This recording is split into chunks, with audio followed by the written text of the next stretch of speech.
I go downstairs to help, like, clean up the living room, Right.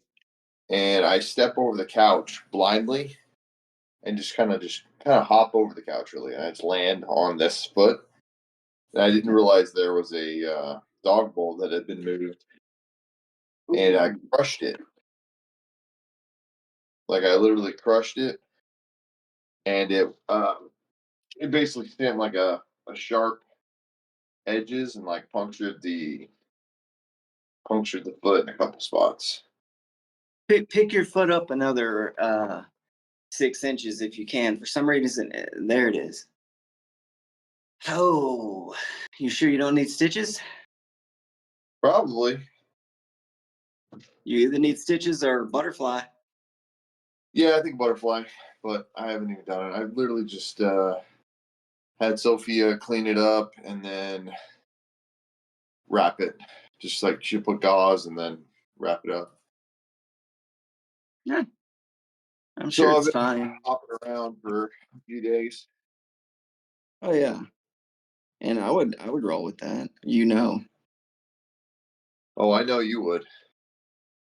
I would if I was you, I would just do it as if you had ankle sprain. Like do a one layer of that soft roll, and then do a layer of tape, and then just like you're gonna do a fight, and anything that would get in would soak into that wrap. So it just depends. If you feel like training, do it. If you don't.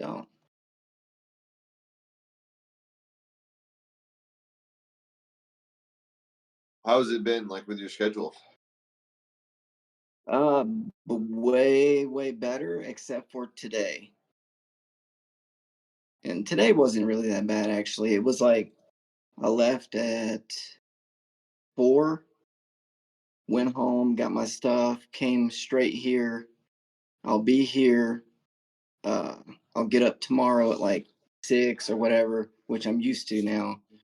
Work there for like maybe 6 hours, then do it again Saturday uh, for less, probably 4 or 5 hours, and then head back home. So once I'm back home, then it's like smooth sailing, like 45 hours a week. I don't know about the hat or not.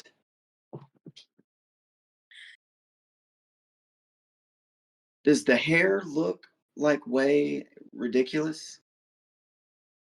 It's incredibly ridiculous. No, I gotta know big time. Does this look like robot hair or do I need a hat? I think it looks like Ace Ventura, Pet Detective. Ooh. Would the hat do dishonor jujitsu? I like the hat actually. It's hilarious to me. What if I do it? No, that would dishonor jujitsu. Okay. All right. You've got 197. Yeah, I literally just posted that one like a couple hours ago. So that's the one where the Oh guy is like, my God. don't, he's like, let's I'm gonna hit the coconut. I'm gonna be in a bad mood if I watch that guy right now. So let me see. Gosh. Let's see who gets to the question first. Okay. I think I got to the question first. Okay, you got it. Um I don't got video from you though. I know whenever I go off to look at things, it takes me off video. I know this one guy in Portuguese. Did you read that? No, what did he say? Tachão de feixa preta, água de salsicha, veru comerico. Now, and I asked him, did you just say something about sausage water? Is that what you said? And the guy said, "Preta falso, fake belt." Uh, Something about like using a blue belt. But Yeah. uh, at the top, he's talking about bla- uh, uh, uh, black belt, but then he says sausage water. I don't know what that has to do with anything. Maybe it's slang. It might be. Okay, here it is. What advice do you have for new guys feeling discouraged during their early days of jiu-jitsu training? That's a good one. Okay. And I did answer it, but I'll answer it again. I said my advice is, did you read it already? I did. Yeah, my advice is to reassure yourself that every great jiu-jitsu master in history had a difficult beginning just like this. But if you make an effort to become friends with the people in your class and ask them genuine questions about how to get better, the main thing is to prevent yourself from allowing quitting to be a choice. Once you're training without quitting being a possibility and treating everyone in class like a friend, you're on your way. So, what advice do you have for new guys feeling discouraged during their early days of jiu-jitsu training? Okay, I'm going to do this one a little bit different this time. Are you recording? Yep. Roger. That whole thing. Roger, Yeah. I have a question. What's up? What would you say to new guys that are discouraged in the early days of their jiu-jitsu training? What would you say? Just to keep coming. Keep coming and ask questions. Um, maybe put yourself in a position where you could be injured and not tap early. So it's just that's unnecessary. I would say ask questions, um, tap early and often because it does not matter. Like how many new guys went super hard and got injured and are you know not going to make it past 6 months. Like if you're at a point where like you're getting like totally messed up and can't stay on the mats, that's definitely going to discourage you. If you can't even train consistently. So it's just take it easy in the beginning. Like if we all like roll like killers, like only the top dogs are gonna survive and crush everybody and injure everybody. Either the top dogs, so I'll just add this 100%, 100% perfect.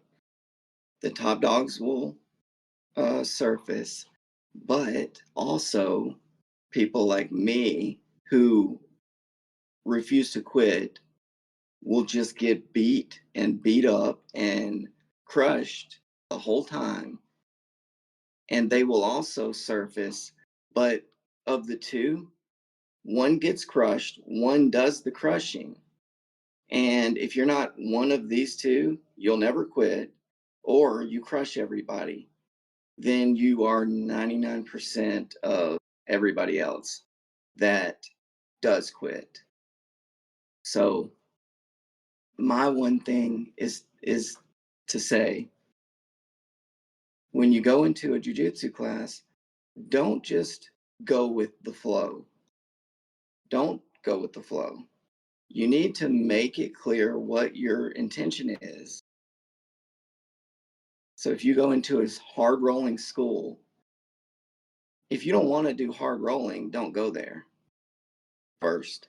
Two, if there's nowhere else to train and you can't do online repetition courses with a person, then you might have to go there. If you're gonna go to jujitsu no matter what, that's your mindset. then go in there and tell them right off the bat, say, I don't want to roll hard.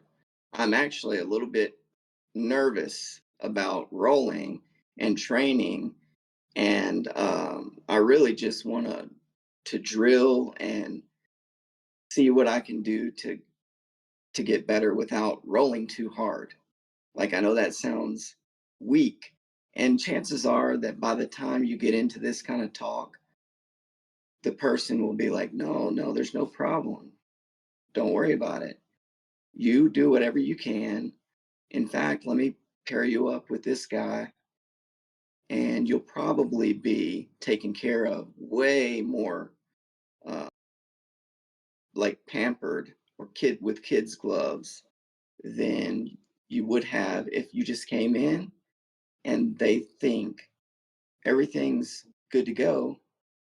This is just another training partner. So they're going to butt heads with you just like everybody else. So make your intentions known, ask questions about everything to the point of being like in the hair of the people. If it's a person like me or Roger, they're gonna enjoy your questions more than they do the class. So it's not gonna hurt anything. And again, if you start asking questions and they're just like mean mugging you and they just want to roll, that's not the place for you. So if you're discouraged, then tell the people around you you're discouraged, that you want to roll just to drill. You want to repeat the technique, and you don't want to get hurt. That you're nervous about getting hurt. I can't imagine that that would lead you into a more dangerous position. So everybody is discouraged when they first start. It's what you do with being discouraged. If you think the people that are discouraging you, you have every possibility in the world to become one. That everything they're doing, you can do for a fact, because I can do it, and that means you can do it. So if that's the case, stick with jujitsu. Don't give up, no matter what. If the school is too hardcore, so be it. Go somewhere else. If that's too hardcore, so be it. Go somewhere else. If everything is too hardcore, train with your friend. And if your friend is too hardcore, train by yourself. Just don't stop. Just keep going. If you get that much better today, and then the same thing tomorrow, and on and on and on, eventually you will be able to go into that class that you're discouraged at, and not have a problem. But don't expect that to be soon. Just don't have any expectations at all. Expect to repeat the technique, to be confused and somewhat lost, for everybody else to be better in your mind, and for them, if you're rolling, for them to easily defeat you. So if that's the case, put it out there before all that happens. I'm worried about this. I'm a little nervous about that. I wanted to see if I could do this or that, whatever.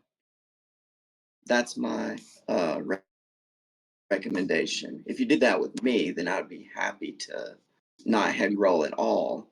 I would put you with somebody like Roger, like Eric, like somebody that is very soft, and when need be, and has no problem with working with a new person.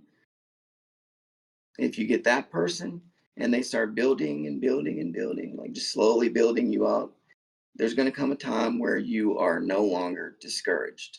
That's I've said that a few times. That's the best way to put it. Don't think tomorrow is what today is. So Scott Phillips says the only easy day was yesterday, which is kind of a little uh, reverse of this. But he's talking about, for one thing, SEAL training, and two, that as you go up that ladder, that at some point it does get difficult, more difficult, but your skill level is such that you want it to be more difficult. The more impossibly hard it is, the more exciting it is when you unravel that package. So the easy day was yesterday. Tomorrow is going to be very difficult, but not for you. Not yet. It's all good. Take it easy. That's that. Billy Blanks here.